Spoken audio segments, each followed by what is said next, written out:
dia a todos. Nós daremos início a mais uma sessão do EducaSUS e hoje nós temos a honra de receber a doutora Lenídia Taide, advogada e gestora ambiental da Acenas, Assessoria em Negócios Ambientais, que vai abordar o tema Política Ambiental, Legislação, Obrigações e Responsabilidades. Doutora Leni, obrigada pela participação conosco aqui no projeto EducaSUS, obrigada a todos os pontos presentes. A palavra é sua.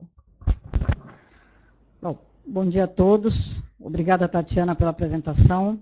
Obrigada aí pela oportunidade de estar falando aí com todos. Inicialmente, gostaria de colocar a minha formação, apesar da sua apresentação. Eu trabalhei muito tempo na CETESB, durante 11 anos, que é uma agência ambiental referência aí no Brasil, no mundo, na América Latina. E isso trouxe uma carga de experiência que me possibilita hoje estar desenvolvendo novas atividades aqui do lado de fora, através da minha empresa, que é uma empresa de consultoria na área ambiental, Acenas, Assessoria em Negócios Ambientais. Negócios ambientais, porque hoje a sustentabilidade, na verdade, é um grande negócio, se visto sob a perspectiva de tudo que a gente tem em termos de responsabilidade social, em termos de responsabilidade ambiental, não só pelo viés da legislação, pela obrigatoriedade que isso nos impõe, mas principalmente pelo viés, como eu disse, da sustentabilidade social. Espero poder atender às expectativas, obviamente que é um tema bastante abrangente, bastante polêmico às vezes, então na medida que eu não consegui atender aí algumas perguntas eventualmente existentes, eu com certeza estarei disponibilizando um e-mail para que vocês possam, então, a gente possa estar interagindo e respondendo eventuais pendências que ficarem nesse tema relacionado aí à saúde. Tá? Obrigado a todos e espero realmente poder ajudar a todo mundo. Bom, gente, eu achei importante a gente colocar dentro dessa minha visão de gestora ambiental, né? Eu sou advogada formada e eu digo sempre que hoje eu sou muito mais uma gestora do que uma advogada, porque a gestão envolve várias atitudes e comportamentos que todos nós podemos ter, independentemente da nossa formação profissional. Então, eu trouxe para vocês a política ambiental, dando aí uma noção geral, rápida, né, do que hoje existe dentro desse contexto da legislação. Então, nós vamos falar um pouquinho das principais, eu destaquei os principais pontos da legislação, as que são realmente relevantes, né, por onde a gente começou na questão dessa responsabilidade do meio ambiente, e dentro dessa legislação, quais são as nossas obrigações. Tá? Então, a questão dos resíduos sólidos da saúde, a gente tem sempre que pensar, obviamente, dentro de como o hospital, a Santa Casa ou a clínica está fazendo esse tratamento desse resíduo. Ele vem principalmente porque o resíduo da saúde é um resíduo em grande destaque dentro desse universo ambiental, né? E considerando que a legislação ambiental ela vem em constante modificação, ou seja, ela vem cada vez mais restritivas, né? É necessário esse despertar da consciência desses operadores, eventuais poluidores aí potenciais, né, estejam atentos a essa preservação do meio ambiente, de uma forma da gente desenvolver aí atividades com esse olhar de sustentabilidade, tendo em vista que a gente é responsável aí pelo nosso, o direito ambiental é um direito intergeracional, não só pela nossa geração, mas pelas futuras gerações. Então, é muito importante essa questão dessa responsabilidade sobre esse olhar. Nós temos dentro da política ambiental uma lei-mãe, que a gente chama, que é a Lei 6.938. Foi essa lei que, na verdade, tratou todas as diretrizes da Política Nacional de Meio Ambiente, ou seja, ela que nos possibilitou, isso foi na década de 80, 81, a Lei 6.938, e ela é uma referência hoje para as agências ambientais, para o IBAMA, para todos os estados, né, na política de fiscalização, de ordenamento da legislação ambiental. Dentre os destaques dessa legislação, a gente tem o artigo 14, que é extremamente importante, porque ele é citado se eventualmente a empresa tem algum tipo de evento danoso, chamado como uma responsabilidade objetiva. Então, o artigo 14 diz lá, sem prejuízo das penalidades definidas pela legislação federal, estadual ou municipal, o não cumprimento das medidas necessárias à preservação ou correção dos inconvenientes e danos causados pela degradação da qualidade ambiental sujeitará esses transgressores, sem obstar a penalidade, parágrafo 1º, que é o importante, sem obstar a aplicação das penalidades previstas neste artigo, é obrigado o poluidor, então, independentemente da existência de culpa, a indenizar e a reparar os danos causados ao meio ambiente e a terceiros afetados por essa sua atividade e que deu causa aí a esse evento danoso. O Ministério Público hoje foi eleito a uma categoria muito especial, tem um papel extremamente importante como fiscal da lei, né, do cumprimento da lei nas questões ambientais. De tal modo que se a agência ambiental não for diligente com as questões ambientais, com a fiscalização, se ela for omissa, o Ministério Público, inclusive, irá acionar esses órgãos estaduais, municipais, no sentido de responder por essa omissão ou por esse não cumprimento da legislação. Então, o artigo 14 trata da responsabilidade objetiva, de tal forma que, independentemente se o poluidor, vamos imaginar que seja aí uma das Santa Casas, do hospital, vier amanhã ou depois causar um tipo de poluição, despejar um determinado líquido, e esse líquido vier no solo, e esse líquido vier a contaminar o solo e causar uma poluição que vai contaminar essa água de abastecimento à população, ou vier causar uma mortandade de peixes, e for comprovado que esse material, esse líquido, vamos dizer assim, citando como exemplo, advém desse hospital, ele obrigatoriamente irá responder por esse dano de reparação. Ou seja, e isso independe, inclusive, da culpa desse agente, né? Na verdade, basta estabelecer o nexo de causalidade nessa condição. Tá? Espero que vocês tenham entendido aí com o exemplo. Além da legislação da 6938, nós temos, na sequência, na década de 80, ainda, tivemos aí a Constituição Federal, que trata especificamente um capítulo inteiro sobre as questões ambientais. O artigo 225, então, consolida essa obrigação, né, no sentido da responsabilidade objetiva. Veja que no parágrafo 3º também é destacado isso. E a Constituição é a lei magna, é a lei acima, a primeira lei da pirâmide aí dentro da hierarquia das leis. O parágrafo 3º diz lá, as condutas e atividades consideradas lesivas ao meio ambiente sujeitarão os infratores, tanto pessoas físicas ou jurídicas, a sanções penais e administrativas, independentemente da obrigação de reparar os danos causados. O que a gente está querendo dizer aqui? Que, na verdade, essa responsabilidade a gente tem como uma forma de denominar, como chamada tríplice responsabilidade. Esse poluidor irá responder na esfera civil, né, com a reparação do dano, na esfera administrativa, com o pagamento das multas, e na esfera penal, inclusive com penas que poderão ir não só de multa, interdição, mas até privação de liberdade, né? E isso está aí destacado, então, no artigo 225, que consolida aí essa obrigação e essa responsabilidade dentro desse universo de leis ambientais. Na sequência, eu destaquei, para que vocês tomassem conhecimento, já que a gente está falando já dessa tríplice responsabilidade, a Lei 9.605, que é a denominada Lei de Crimes Ambientais, né? Que traz lá em destaque o artigo 2º, uma preocupação minha com relação às pessoas que gerenciam, as pessoas que são os administradores, que são os gestores responsáveis por essas unidades, vamos situar aqui dentro do nosso universo de hospitais e clínicas e Santa Casa.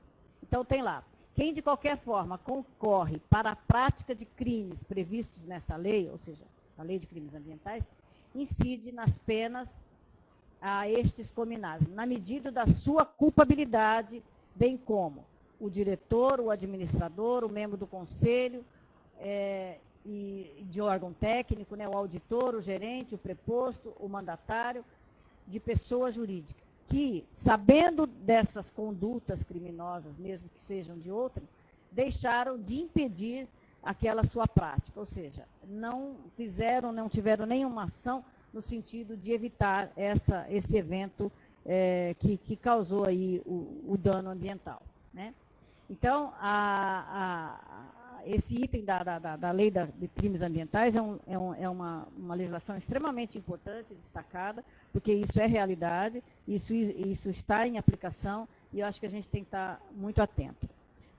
As pessoas jurídicas, o artigo 3º está lá, as pessoas jurídicas serão responsabilidade administrativa, civil e penalmente, conforme o disposto nessa lei. Ou seja, é a tríplice responsabilidade, né, na medida que a infração seja cometida por decisão de seu representante legal ou contratual ou do órgão, inclusive, colegiado, né? Essa responsabilidade jurídica não exclui a responsabilidade das pessoas físicas também, autoras ou coautoras, dentro desse mesmo fato danoso.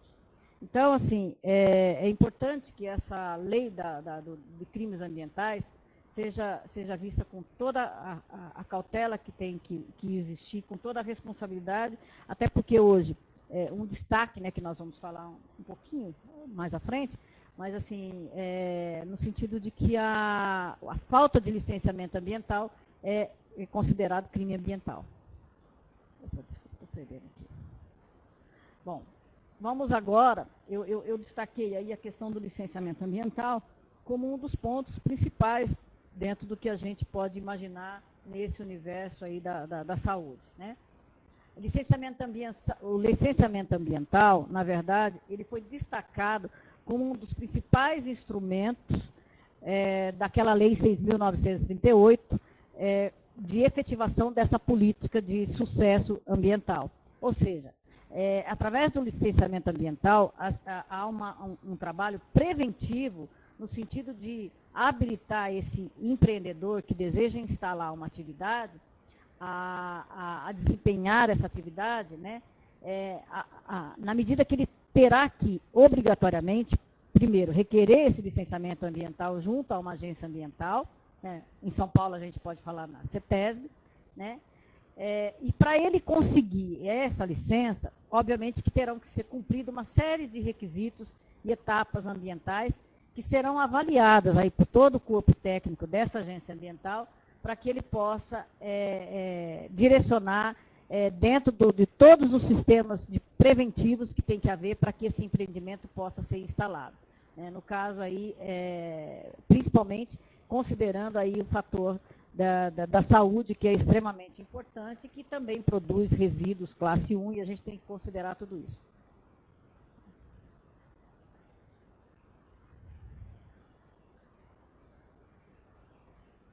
Bom, em São Paulo, eu trouxe a legislação de São Paulo, que é a Lei 4, a primeira Lei 997, regulamentada pelo Decreto 8468 de 76, que foi atualizado aí pelo...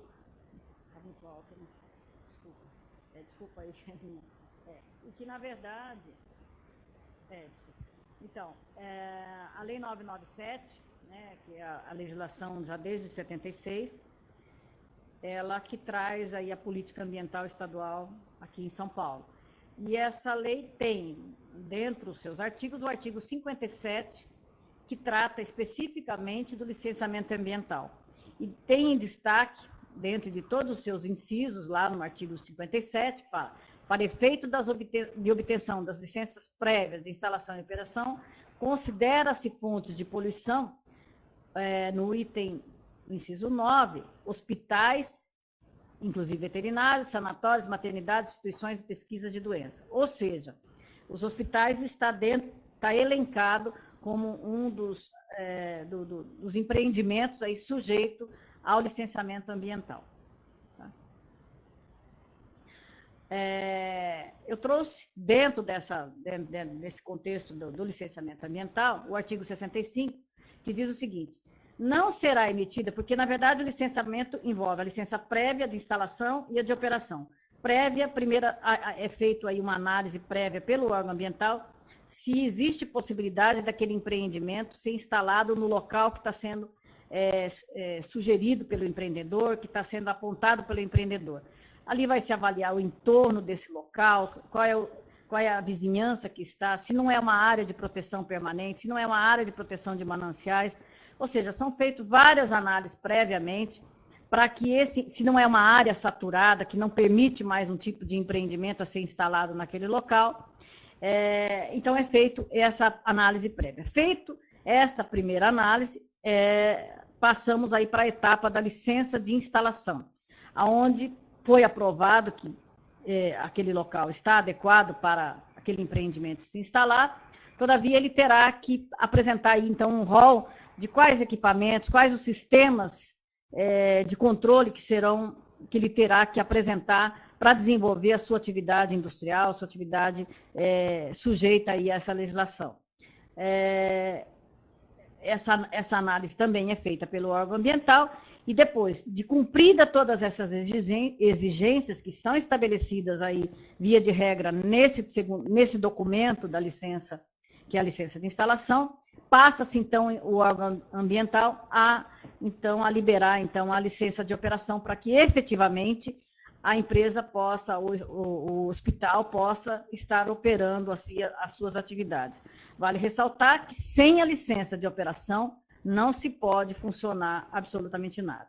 E isso vale, inclusive, não só para o empreendimento, vamos imaginar que um empreendimento, inclusive, esteja instalado, já esteja com a sua licença de operação, mas ele recebeu um novo equipamento, né, que foi adicionado ali à sua estrutura administrativa, de atendimento, ou ainda houve uma área onde foi ampliada essa atividade, obrigatoriamente nós teremos que fazer aí uma nova licença de ampliação, seja de equipamento, seja de área construída, sob pena também de estar aí cometendo uma irregularidade se não for feita essa adequação.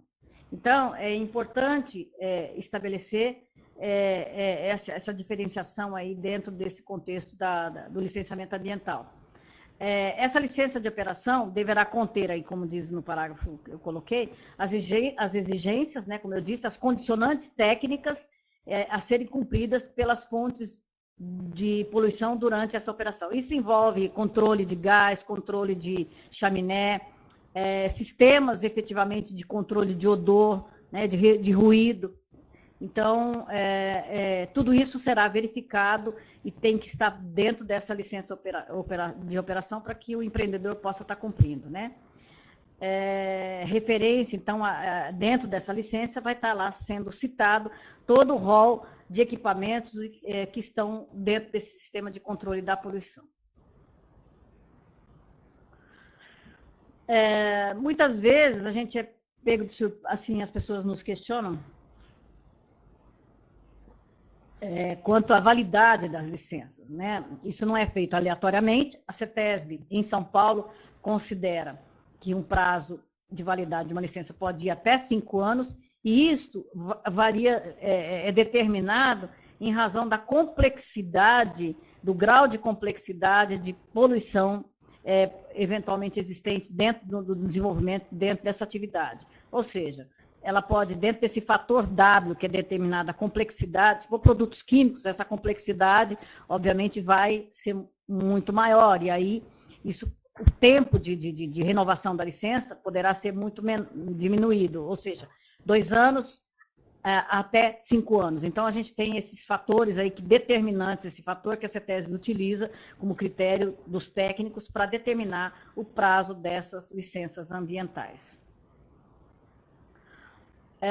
Outra coisa que eu destaco como um documento importante dentro desse procedimento todo que a gente tem dentro da legislação ambiental é o que a gente tem aqui em São Paulo hoje chamado CADRE, Certificação de Movimentação de Resíduo de Interesses Ambientais. Acredito que todos os hospitais devem se utilizar disso, porque, na verdade, esse documento é que aprova o encaminhamento dos resíduos, entre aspas, de interesse ambiental a locais de reprocessamento, armazenamento, tratamento ou disposição final licenciados ou autorizados pela CETESB. Ou seja, o local que vai receber esse resíduo, que vai ter que dar a destinação correta desse resíduo que o hospital estiver encaminhando, ele obrigatoriamente tem que ter também a licença ambiental da CETESB. Sob pena de, se não tiver, e o hospital eventualmente enviar um resíduo a esse local, sem que essa empresa tenha sido passado pela avaliação do órgão ambiental, o hospital irá responder por qualquer dano que venha acontecer no regime de corresponsabilidade. Então, assim, é obrigatório essa licença ambiental para esses parceiros, que são as empresas aí que recebem esses resíduos para dar a destinação correta, o tratamento correto, né? Os resíduos de interesse que a gente coloca, que a CETESB dentro destaca, são, em primeiro lugar, os resíduos. Nós temos duas classificações. Os resíduos de interesse são os resíduos, então, industriais, que são resíduos perigosos, segundo a norma a 10.004 da ABNT, né, que todo mundo deve conhecer, que trata dos resíduos classe 1, e a gente tem também os resíduos apresentados numa relação que vão vários resíduos, e eu destaquei o item 8, que entre esses resíduos de interesse ambiental, está lá, resíduos de serviços de saúde, do grupo A, B, E, conforme essa resolução 358 de 2005. Toda hora eu erro aqui. Bom, esses resíduos que a gente colocou lá dentro dessa resolução, grupo A, qual seria? São resíduos com a possível presença de agentes biológicos que, por suas presença de maior virulência, concentração, pode apresentar algum tipo de infecção. Então, esses resíduos, quando utilizados, eles têm que ter aí, essa destinação também, tem que ter esse documento para circular, para que a empresa possa fazer a destinação correta. Resíduo B, resíduos contendo substâncias químicas que podem apresentar riscos à saúde pública, ao meio ambiente, dependendo das características de inflamabilidade, corrosividade, reatividade e toxicidade. E o grupo E, que apresenta aí os materiais perfurantes, escafiricantes, tais como lâminas de barbear, agulhas, scalpes, ampolhas de vidro, brocas, ou seja, tem aí toda a relação no slide de situações que, então, exigiriam aí, obviamente, a necessidade de apresentação desse documento, que é o CAD, né? Vale ressaltar que o procedimento do CAD poderá ser também estendido, vai lá não, mas agora essa lista não é taxativa, né? Ela é exemplificativa, porque o procedimento poderá ser entendido para resíduos não relacionados no slide anterior, no caso em que a instalação ou a destinação exigir um documento. Isso, então, vai ficar muito a critério sempre da agência ambiental. Eventualmente pode não estar relacionado lá, mas a agência ambiental pode ser, na sua avaliação do documento, na emissão do documento, havia necessidade aí da emissão desse documento. A forma de pedir esse documento, a gente tem preencher seguir ali alguns procedimentos administrativos, que vai desde o preenchimento de uma SD, que é a solicitação do documento CAD, preencher um MCE, que é uma memorial de caracterização do empreendimento, né, com todas as informações da geração, de como vai ser gerado esse resíduo, esse complexo, como é que está sendo gerado todo esse processo industrial, a destinação de como é que vai ser feito desses resíduos. Ou seja, a CETESB tem lá todo um passo a passo que vai nos ensinando a fazer o preenchimento dessa documentação para submeter à avaliação do órgão ambiental.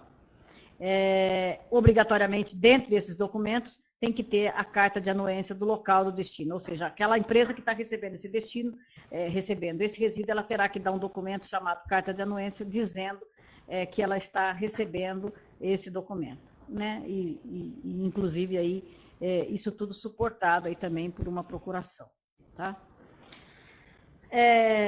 Vale dizer que hoje, muito mais do que nunca, e vocês vão entender isso se vocês puderem estar comigo aqui depois de amanhã, na quinta-feira, quando eu vou falar da Política Nacional de Resíduos Sólidos, que é uma lei nova do governo federal, que trata hoje uma responsabilidade muito grande com relação aos resíduos.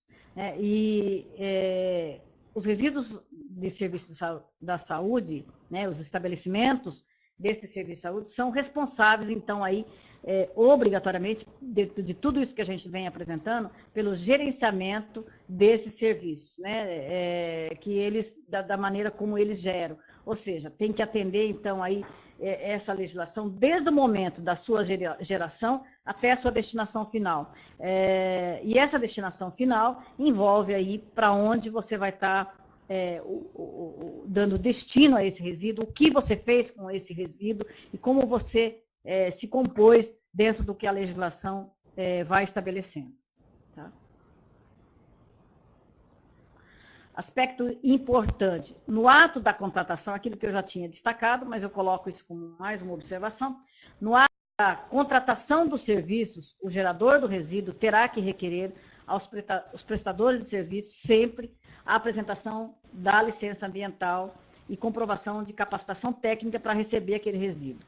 Isso é obrigatório. Você nunca contrate uma empresa que vai fazer a sua destinação do seu resíduo sem que ela te apresente obrigatoriamente uma licença ambiental. Isso é extremamente importante, porque no direito ambiental a responsabilidade como eu disse, é objetiva e mais do que isso, existe o regime da corresponsabilidade. Então, qualquer situação que venha ocorrer, a empresa poderá ser autuada e responder dentro daquela tríplice responsabilidade, com multa, com crime e reparação de dano. Esse princípio, então, é apenas um desses norteadores que deve considerar aí o pessoal que trabalha, então, que tem esse dia a dia com os resíduos da saúde.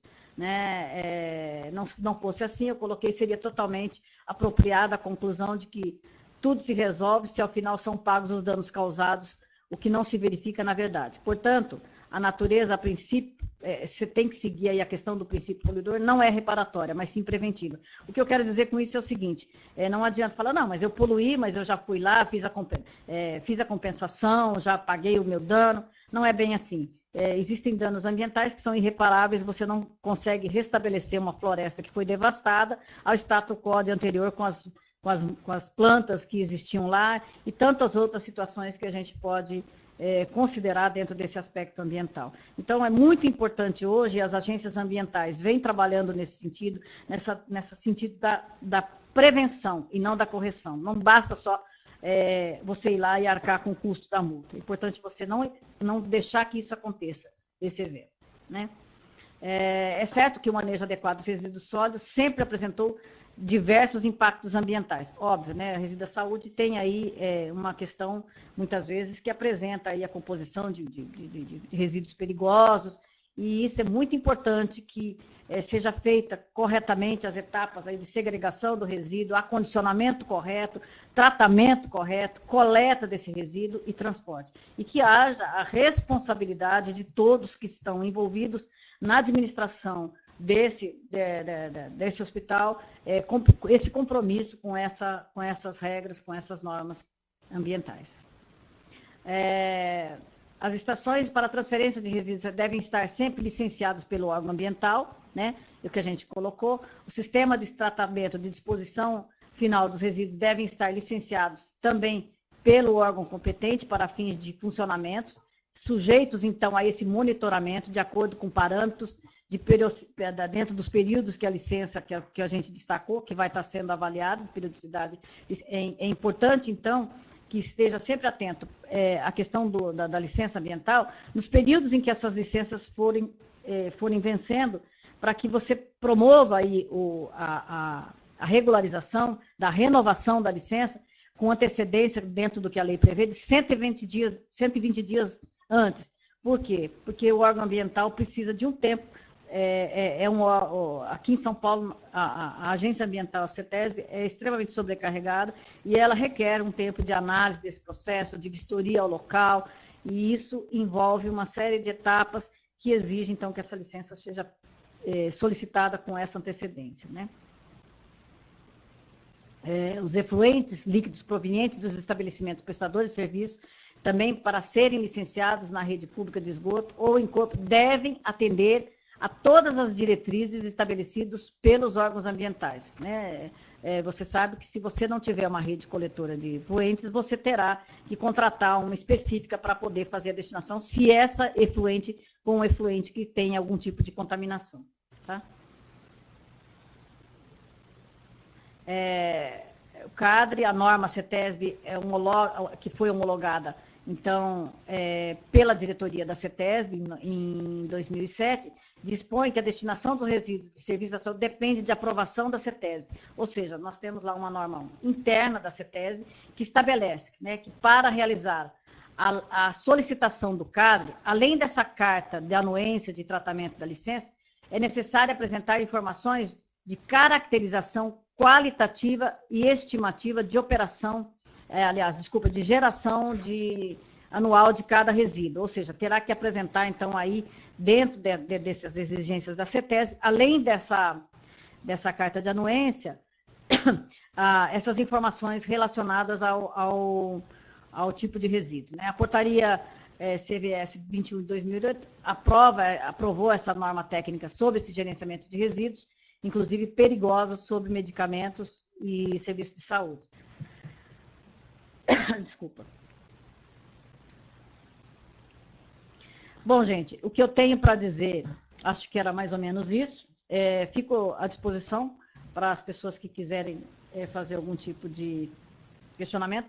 Lembrando sempre que muita coisa, eu sempre digo na finalização das minhas palestras, que a gente tem que entender, por exemplo, em São Paulo, que nós temos várias agências ambientais pelo interior de São Paulo todo, pela grande São Paulo, e que isso não há, às vezes, uma uniformidade de procedimentos. A gente tenta, ao máximo, dar esse suporte, enquanto gestor, enquanto consultor, às empresas que precisam desse suporte. Agradeço a presença de todos.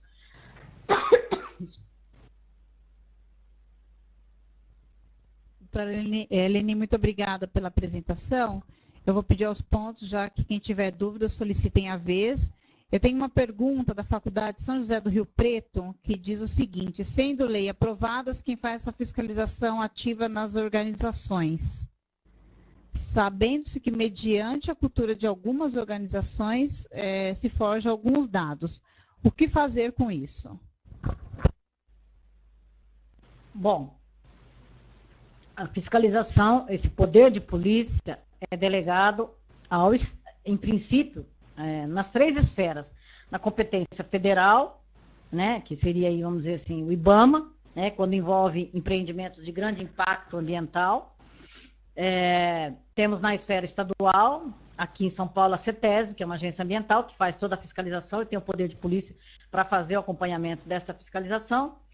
E não podemos desconsiderar também a própria fiscalização do município, que lida mais com empreendimentos de impacto local. Ou seja, existe uma competência concorrente de 3 órgãos, federal, estadual e municipal. Na ausência da fiscalização de um, o outro poderá suprir, e na ausência de fiscalização ou de atuação de um desses órgãos, a gente pode considerar aí, uma solicitação do Poder Judiciário para se manifestar, para que possa cobrar desses agentes uma atuação imediata.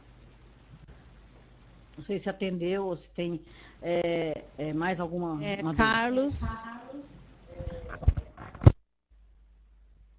Carlos, se tiver ok, você dá um ok no chat para nós, por favor. Deixa eu te perguntar, antes de eu passar para os pontos, Eleni, qual é o profissional dentro do estabelecimento de saúde? Essa é uma pergunta que veio, que já tinha vindo ontem por e-mail.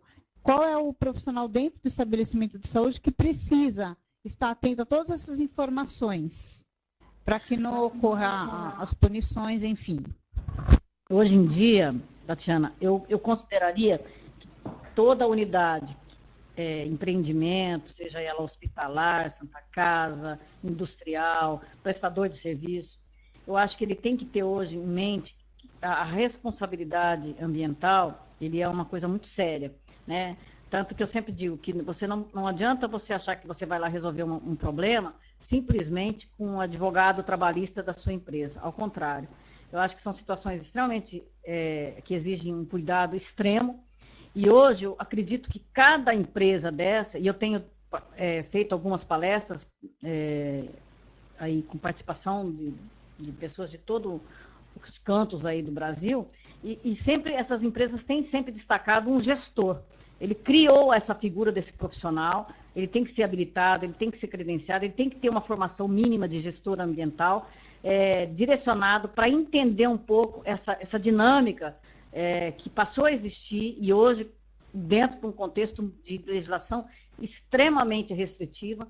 Vale lembrar que uma multa ambiental ela vai de 5 mil a 50 milhões, e isso é realidade. Eu trabalhei muitos anos no departamento jurídico como advogada, e não deixei de atender muitos e muitos autos de infração ali que a gente tinha que sustentar de empresas que foram displicentes aí com relação a essa conduta ambiental, né, de reparação de dano.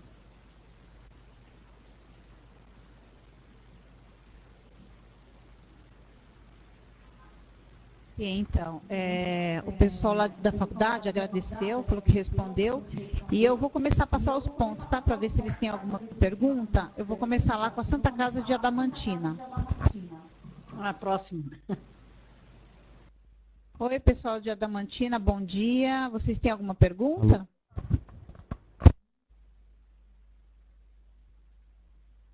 Oi, bom dia. Pode prosseguir, passar a pergunta para outra entidade.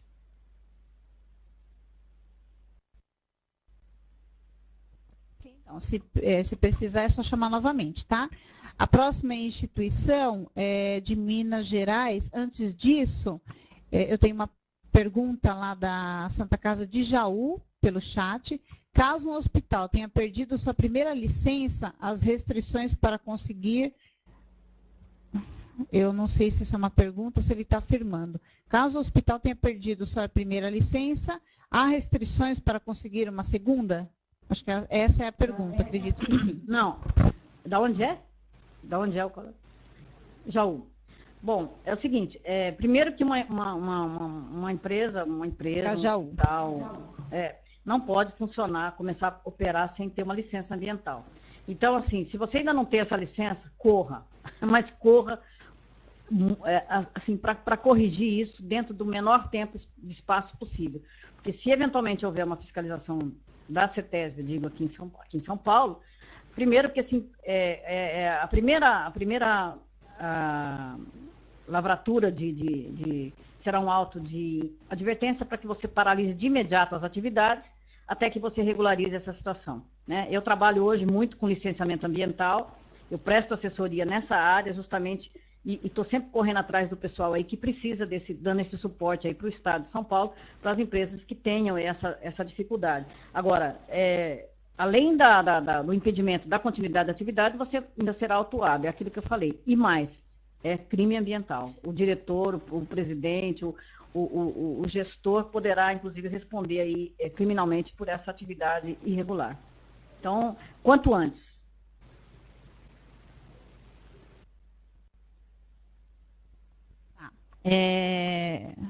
Eu vou colocar a Santa Casa de Lorena, Newton, se quiser já colocar, por favor. Mas eu vou fazer a pergunta lá da Santa Casa de Araraquara. Na questão ambiental, o que seria necessário para o funcionamento de uma lavanderia hospitalar? Bom, a primeira coisa é ver que tipo de atividade, quais são as atividades, quais os equipamentos que estão instalados nessa lavanderia, como é que é feito o tratamento desses efluentes, que tipo de tratamento é dado, se existe a rede coletora de efluentes dentro, aqui em São Paulo é Sabesp, né? Se eventualmente isso já é feito, esse despejo, tem que considerar aí essa avaliação da Sabesp, com a anuência da Sabesp, e dependendo do tipo de atividade, você, dentro do que a gente apresenta, você terá, obviamente, que ter o licenciamento ambiental relacionado com todos os equipamentos, com as máquinas, com tudo que tem dentro desse funcionamento dessa lavanderia.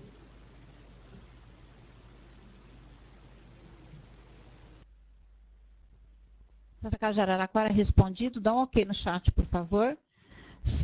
Pessoal de Lorena, bom dia. Pode fazer a pergunta. Bom dia. Estão vendo? Eu gostaria de saber se para um hospital basta a licença de funcionamento emitida pela CETESB ou nós teríamos também que ter uma licença de funcionamento emitida pelo IBAMA. A CETESB hoje ela é responsável pelo licenciamento ambiental no Estado, né, dessas atividades, está a cargo da CETESB. Agora, existem outras obrigações adicionais que são exigidas pelo IBAMA, que tem um documento que é um cadastramento de quem trabalha com resíduos perigosos, que tem que ser feito anualmente. Mas a fiscalização, a licença ambiental, ela tem que ser considerada a partir da CETESB. Mas existe um cadastro de resíduos que você obrigatoriamente é feito anualmente, né, dentro do IBAMA. Isso a gente faz também.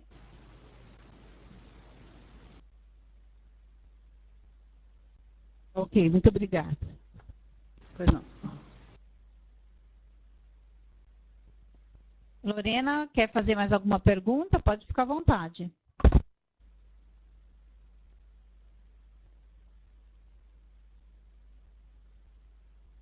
Não, obrigada. Fiquei muito satisfeita. Ok. Temos outra pergunta ali do Hospital Salvatoriano, com relação à capacitação do gestor ambiental, se existe alguma referência para esse profissional se capacitar.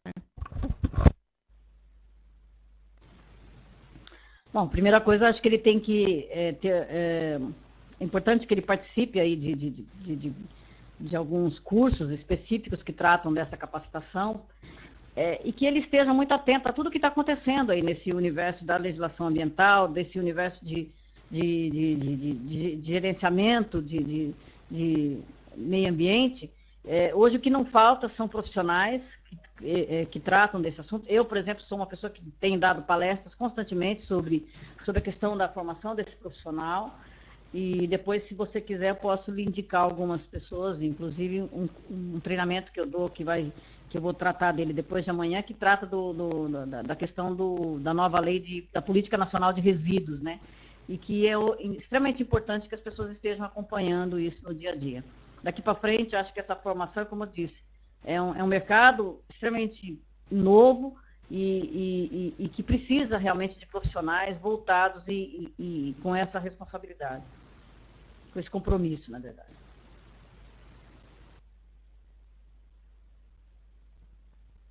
Pessoal do Salvatoriano, respondida a pergunta, dá um ok no chat. Deixa eu, antes de passar lá para o AMI de Jales, que eu quero ver se alguém tem alguma pergunta, doutora Lini, me diz uma coisa, no caso de um colaborador de uma instituição de saúde,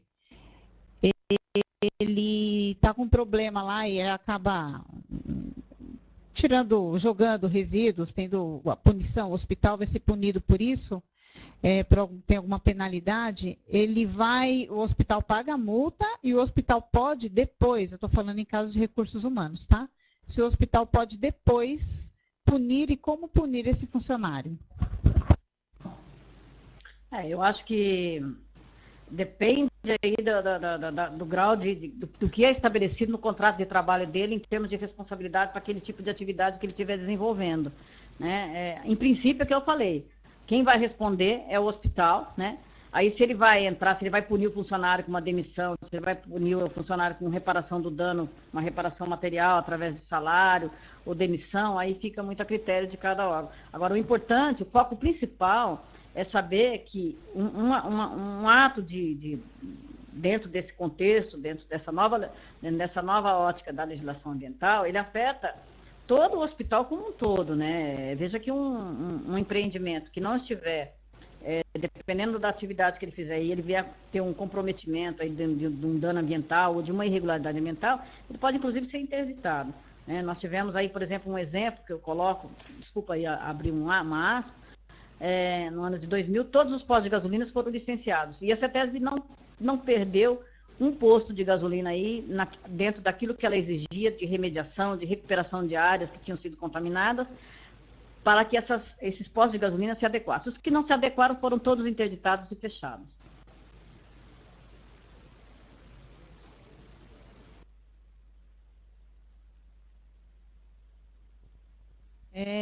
Eu vou retransmitir a pergunta do Hospital Provisão em São José dos Campos, inclusive está no chat. Gostaríamos de saber se existe alguma legislação que valide o uso de triturador Não entendi ali. Nas cozinhas hospitalares para descartar os alimentos triturados direto na rede de esgoto. Olha, essa pergunta eu gostaria que me mandasse depois, para que eu possa poder responder ela com precisão. Entendeu? Isso envolve muito a CETESB, dentro do olhar que, às vezes, do técnico especificamente tem.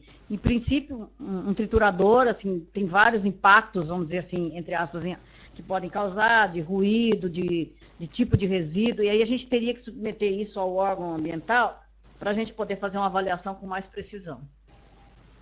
Mas eu fico aí à disposição para depois responder isso com toda a precisão que for necessária. Tá, pessoal, ela colocou ali o e-mail no chat, leni@acenas.com.br. Alguém tem alguma dúvida? Eu vou passar para o AMI de Jales, para ver se eles têm alguma pergunta.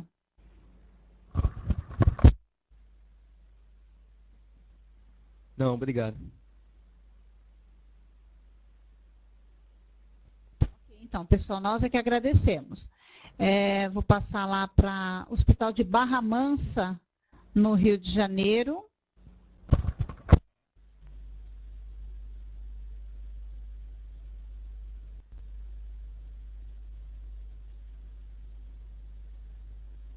Pessoal, bom dia.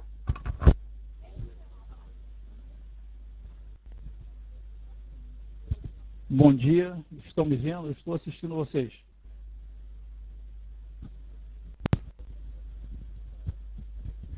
Sim, bom dia. Ok. Falou-se em triturador na área de alimentação.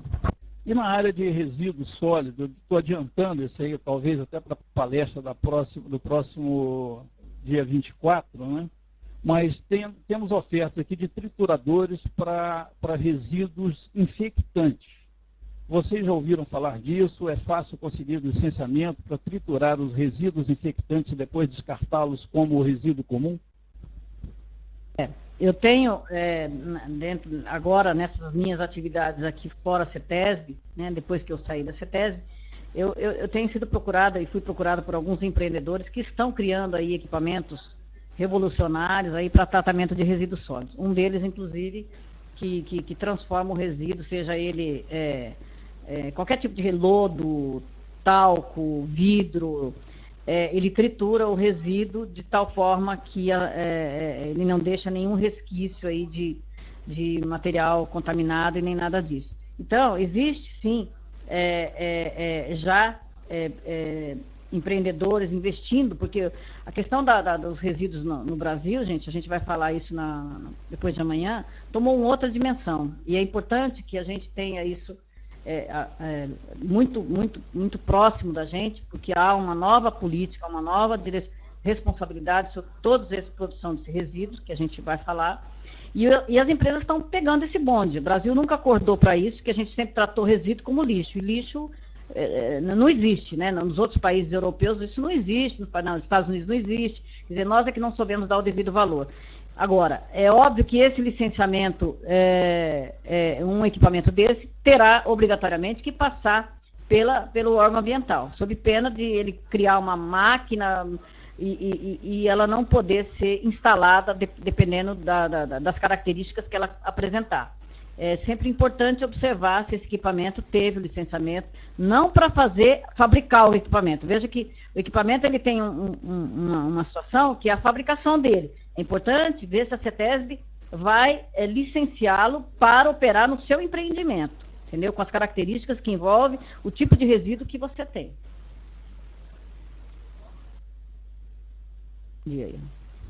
Certo, eu agradeço as informações, mas vamos aguardar até depois de amanhã, quando especificamente trataremos de resíduos sólidos, onde eu trarei também novas informações sobre esse equipamento que nos foi ofertado, por ser um equipamento importado, onde ele é muito bem aceito na Europa e nos Estados Unidos, mas aqui no Brasil, pelo menos a nível do Estado do Rio de Janeiro, nós não tivemos conhecimento ainda de um licenciamento desse. Obrigado. Então, é bem por aí.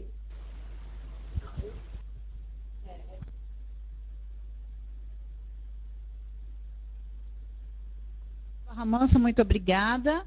Se tiver mais alguma dúvida, é só solicitar a vez, ok? O pessoal tem alguma pergunta mais? Eu vou passar ali para o Cachoeiro do Itapemirim, que é uma instituição de saúde no Espírito Santo.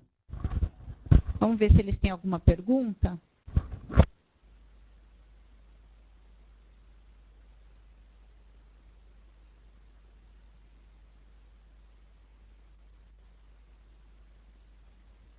Bom dia. Estão me ouvindo? Ah, opa, não só ouvindo como te vendo. Ah, então tá bom. Aqui, muito obrigado, boa palestra, sem dúvidas pelo momento.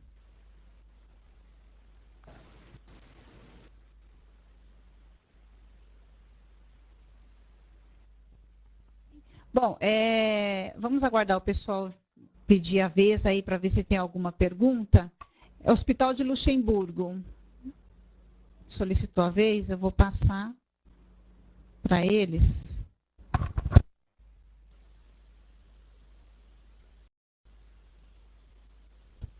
Doutora Leni?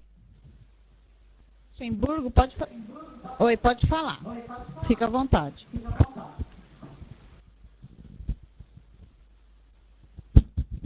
Oi. Pode fazer a pergunta. Doutora Leni, eu gostaria de saber sobre o processo de caracterização dos resíduos. Qual que é o processo mais adequado para que os hospitais façam essa caracterização, mantendo esse processo, uma vez que a gente pode ter resíduos, os resíduos podem ser alterados, né, durante o tempo do gerenciamento, durante o tempo do hospital, sem a gente infringir a legislação, atendendo completamente a legislação. Como que a gente pode fazer esse processo de caracterização dentro de um hospital? Olha, eu acho que você tem que, primeira coisa, você tem que ter pessoas que dentro do próprio hospital, com uma formação técnica, que consiga aí poder fazer, até porque isso vai ser exigido dentro da política que a gente vai falar depois de amanhã, que cada empresa que tenha, tenha uma produção de resíduo e eventualmente tenha esses resíduos estejam classificados como resíduo classe 1 perigoso, ele tem que ter um profissional específico para poder falar sobre esses resíduos, para prestar informações e uma série de outras obrigações que vão surgir dentro da legislação. Quando a gente tiver dúvidas sobre a caracterização, como é que a gente vai, se é considerado um resíduo perigoso ou não, a gente se equipa aí com várias empresas que nos dão esse suporte. Por exemplo, essa empresa que eu estou prestando consultoria, ela submeteu aí a essa identificação do resíduo que é produzido depois do resultado da trituração, de todo esse processo, a uma empresa certificadora para dizer qual é a composição daquele resíduo, e se aquele resíduo é ou não perigoso. Então, assim, existem vários parceiros que você coloca dentro dessa atividade, né? E sempre observando que o ponto principal é a gente estar ali em constante proximidade com o pessoal das agências ambientais. Eles vão nos direcionando, você tem aí um profissional que possa estar fazendo intermediando essa conversa aí com o agente ambiental.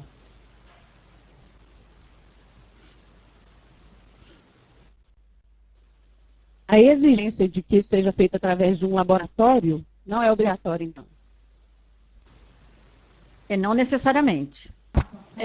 Na verdade, assim, a CETESB em São Paulo, ela tem um corpo técnico, né, que quando a gente vai submeter, é o que eu falei, quando a gente vai submeter uma licença para a CETESB, ela vai fazer uma avaliação dentro desse memorial de caracterização de todo esse processo industrial, tudo que está sendo produzido lá de resíduo.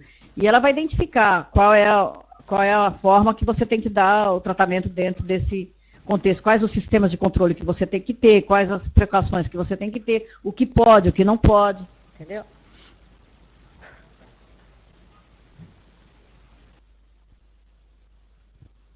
Ok, obrigado. Luxemburgo, muito obrigada. Temos uma outra pergunta aqui no chat, da Santa Casa de Itapeva. Gostaríamos de fazer uma pergunta na caracterização no quesito efluentes, esgoto, a responsabilidade aplica-se ao gerador ou a concessionária que recebe o resíduo? Isso.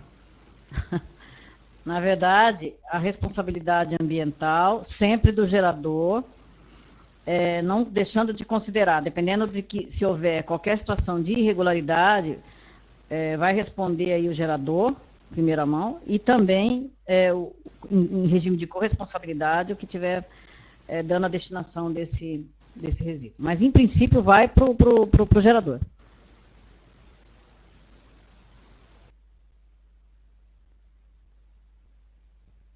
Tapeva respondido. Dá um ok no chat, por favor.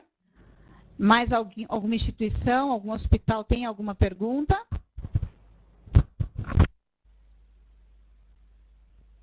Doutora Aline, por enquanto, não temos nenhuma pergunta. Eu vou passar a palavra para que a senhora faça, então, as suas considerações finais. A senhora deixou aberto aí para o pessoal o e-mail, então eles podem, se tiver dúvida, eles podem mandar para a senhora os questionamentos? Pode mandar, pode consultar. Inclusive, eu tenho uma lista lá dentro da minha empresa dos vários tipos de serviços que eu presto.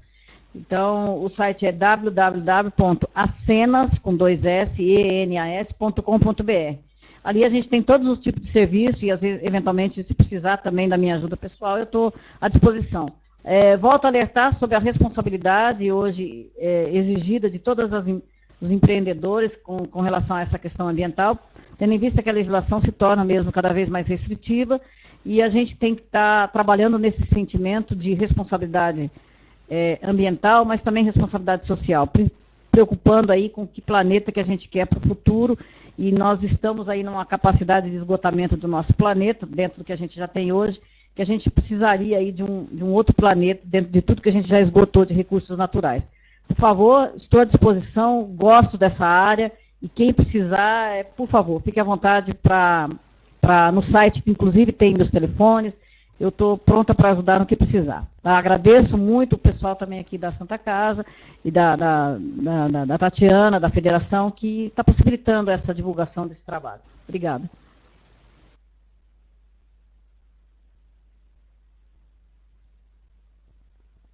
Lembrando que os maiores questionamentos, eles são referentes aos resíduos. Então, lembrando vocês, pessoal, que a doutora Leni, dia 24, na quinta-feira, vai falar sobre essa política, a nova Política Nacional de Resíduos Sólidos sobre a Lei 12.305 de 2010. Então, na quinta-feira nós teremos mais. Fique à vontade para fazer suas perguntas. Entrem, participem. E eu só quero dar um recado rápido aí para o pessoal. Nós tínhamos agendada uma palestra para o dia 28, que era com o Dr. Marcos Boulos, da Secretaria de Estado da Saúde de São Paulo, que ele ia fazer um alerta sobre a dengue em 2014, e essa palestra ela foi adiada para o dia 1º de novembro, então dia 28 não teremos, e eu vou mandar o calendário atualizado para vocês. Doutora Leni, eu gostaria muito de agradecer a sua participação aqui conosco. O Dr. Rogatti nos indicou essa parceria aí com as Cenas. Nós agradecemos imensamente, esperamos ter outras oportunidades, tanto no EducaSUS como em cursos, conforme o Dr. Rogatti já conversou com a senhora. Nos vemos na quinta-feira e espero aí que o pessoal tenha gostado bastante. Qualquer dúvida, a senhora dá uma ligada para nós. Tá bom, muito obrigada, Tatiana. Obrigada a todos, viu, pela atenção. Nós é que agradecemos. Obrigada a todos. Tenham uma boa tarde. Obrigada.